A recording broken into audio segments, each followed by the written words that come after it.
ఇక గుంటూరు జిల్లా కోటప్పకొండ త్రికోటేశ్వర స్వామి ఆలయం భక్తులతో కిటకిటలాడుతుంది. త్రికోటేశ్వరుని దర్శనం కోసం భక్తులు భారీగా తరలివస్తున్నారు. కోటప్పకొండలో అత్యంత ప్రతిష్టాత్మకంగా నిర్వహించే ప్రభలను నిర్వాహకులు సిద్ధం చేస్తున్నారు. ప్రభల తయారీకి సంబంధించిన మూడు డీటెయిల్స్ ని మా ప్రతినిధి సాయి అందిస్తారు. ప్రస్తుతం త్రికోటేశ్వర స్వామికి తొలి పూజ అనేది కోటప్పకొండలో పూర్తయిందనే విధంగా చెప్పొచ్చు. ఉదయం 3:30 గంటల సమయంలో మొదటి పూజని అందించడం జరిగింది. ఈ కార్యక్రమంలో స్థానిక ఎమ్మెల్యేతో పాటు చాలా మంది ప్రముఖులు కూడా పాల్గొన్నారు. అయితే ప్రస్తుతం అసలు కోటప్పకొండలో తిరణాల అనేది ప్రభలతో సాయంత్రం పూట చాలా అద్భుతంగా ఉంటుంది. ప్రస్తుతానికి తిరణాలకు సంబంధించి ప్రభలు అయితే రెడీ అవుతున్నాయి. ప్రస్తుతం మనం కోటప్పకొండ దగ్గర ఉన్నటువంటి ప్రభల దగ్గర ఉన్నాము. ప్రస్తుతం ఇదంతా కూడా డిజైన్ అనేది రెడీ అవుతుంది. ఇట్లా వీటిని కర్రలు ఎక్కడి నుంచి చేస్తారు? చాలా ఎక్కడ తీసుకొని వస్తారు? అంటే ఇక్కడే దొరుకుతాయి స్థానికంగా? స్థానిక పక్కన ఆవులలో దొరుకుతాయి, కొనుక్కొచ్చుకుంటాం. ఎంత ఉంటుంది ఒక్కొక్క ప్రభ కట్టడానికి మొత్తం? మట్టానికి వచ్చి 20 లక్షలు అయింది. 20 లక్షలు. ఎందుకు అంత కాస్ట్? కాస్ట్ అంటే కొనుక్కోవటం కదా అన్ని. అది ఏమేమి వాడతారు ఇందులో కర్రతో పాటు? మామూలు కర్తపత కడ్డీలు, బద్దలు అవి వాడతాం. అది ప్రతిసారి కడతారా ఇక్కడ? ప్రతి సంవత్సరం కట్టుకుంటాం. ఎక్కడ మీది ఇక్కడేనా స్థానిక? ఓకే. అది 20 లక్షల రూపాయల వరకు అవుతుందనే విధంగా చెప్తున్నారు. ఇక్కడ మనం చూడొచ్చు ఈ ప్రభలు కూడా హైట్ అనేది ఒకళ్ళు పోటీగా కూడా కడతా ఉంటారు. ఒకళ్ళు 10 అడుగులు కడితే ఇంకొళ్ళు 15 అడుగులు, అట్లా ప్రతి సంవత్సరం కూడా వేరియేషన్స్ తీసుకొని వచ్చి ఈ ప్రభల నిర్మాణం అనేది జరుగుతూ ఉంటుంది.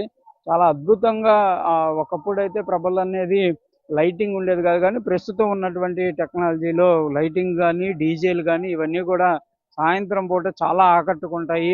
మొత్తంగా చూడొచ్చు ప్రభకు సంబంధించినటువంటి నిర్మాణం అయితే జరుగుతున్నటువంటి పరిస్థితులు ఉన్నాయి. కొంతమంది ఈ ప్రభలు కట్టే వాళ్ళు కూడా ఉన్నారు, మాట్లాడదాం. బాబాయ్ ఎట్లా ఏంటి ఎన్ని ఏళ్ళ నుంచి చేస్తున్నారు? ఇది 16వ సంవత్సరం అండి. 16 ఏళ్ళ నుంచి కడతానే ఉన్నారు. ఈసారి ఎంత ఖర్చు అవుతుంది? ఇంకా ఖర్చు పెరిగింది గతంతో పోలిస్తే. ఎందుకు? ఏంటంటే లైటింగ్, డాన్స్ పార్టీ వాళ్ళకి చాలా ఎక్స్ట్రా తీసుకున్నాం. డీజేలు వాటికి. ఇప్పుడు మా రోజువారీ ఖర్చు డైలీ భోజనం ఎన్ని రోజులు పడుతుంది మొత్తం ప్రభ రెడీ చేయడానికి? 15 రోజులు పట్టింది. 15 రోజులు. అంటే ఎట్లా వీటికి మరి అంతంత ఖర్చు? ఎంత అందరూ చందాలు వేసుకుని ఆనవాయితీ అండి, కంపల్సరీగా పెట్టాలని. పుస్తకాల పెద్దోళ్ళు ఆనవాయితీ అట్నే. ఎందుకు అసలు ప్రభలు ఎందుకు కడతారు? ఏదన్నా మొక్కుగానా లేకపోతే ఎట్లా? అది మనకు తెలదు. ఫస్ట్ కాడ నుంచి ఇంకా ఆనవాయితీ ప్రకారం వస్తుంది. అది మీ పెద్దల నుంచి వస్తుంది, మీరు కంటిన్యూ చేస్తారు. కొంతమంది మరికొంతమంది ఉన్నారు. మీరు కూడా కడతా ఉంటారండి? ఫస్ట్ వెళ్ళి కర్రలాయి కట్టుకుని వస్తామండి. తర్వాత మొత్తం తెచ్చి రెడీ చేసుకుని తీసుకుని వస్తాం. ఇది మాకు 20 రోజుల నుంచి పిల్లలు మొత్తం శ్రమించి కష్టపడి తీసుకుని వచ్చారు ఇక్కడికి. మాకు 3 హైటెన్షన్ వైర్లు ఉన్నాయి. హైటెన్షన్ వైర్లు కాడ దించుకొని చాలా కష్టపడి తీసుకొని అంటే రెడీ చేసి తెస్తారు ఇక్కడికి. రెడీ చేసి తీసుకుని వస్తాం. అక్కడ వచ్చిన తర్వాత లైటింగ్ అవన్నీ లైటింగ్ ఏదైనా ప్రోగ్రామ్ మొత్తం ఇక్కడికి వచ్చిన తర్వాత మాకు ఇంటికి లైటింగ్ వేసుకున్నాడానికి హైటెన్షన్ వైర్లు ఉన్నాయి. వైర్ల దగ్గర ఇబ్బందిగా ఉండిద్దని లైటింగ్ ఇక్కడికి వచ్చినప్పుడు జాగ్రత్తగా తీసుకుని రావాలి కదా. ఎట్లా చేస్తారు అంటే ఎట్లా ఇక్కడికి ఎట్లా? ఇక్కడికి జనం మొత్తం 200-300 మంది ఎన్నికెట్టుకుంటారండి. ఊళ్ళో మా జనం మొత్తం ఉంటారు. తీసుకొని వస్తాం జాగ్రత్తగా. కాళ్ళు పట్టుకొని జాగ్రత్తగా బళ్ళు తోలుకుంటూ వస్తాం. ఇప్పుడు ఎన్నో ఏళ్ల నుంచి ప్రభలు కడుతున్నటువంటి ఆనవాయితీ ఉంది కాబట్టి కంపల్సరీగా ప్రభల నిర్వహణ అనేది జరగాలనే విధంగా కూడా వాళ్ళైతే చెప్తున్నారు.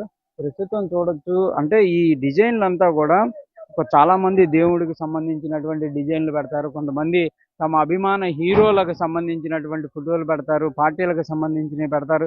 ప్రస్తుతం మనం ఇక్కడ ఈ ప్రభకు సంబంధించి కూడా చూడొచ్చు. రంగాకి సంబంధించినటువంటి బొమ్మ ఇక్కడ పెట్టుకోవడం జరిగింది. జనసేన పార్టీకి సంబంధించినటువంటి డిజైన్తో కూడా ఇది రెడీ చేసేటటువంటి అవకాశం ఉన్నట్లు తెలుస్తుంది. ఎందుకంటే ఎవరి అభిమానం వాళ్ళకు ఉన్నటువంటి అభిమానులు కానీ లేకపోతే దేవుడికి సంబంధించిన ప్రతిదీ ఈ ప్రభల ద్వారా వాళ్ళు వాటిని ఎస్టాబ్లిష్ చేస్తారు. పోటీ అనేది చాలా ఇదిగా ఉంటుంది. స్థానికంగా ఉండేటటువంటి వాళ్ళు చాలా ఉత్సాహంగా అంటే ఒకళ్ళకి వేరియేషన్స్ చూపించుకుంటూ కంపల్సరీగా ఈ ప్రభలకు సంబంధించినటువంటి అంశాలను అయితే క్లియర్గా చేసేటటువంటి అవకాశాలు ఉంటాయి. కెమెరామ్యాన్ జయదేవ్తో సాయి శంకర్,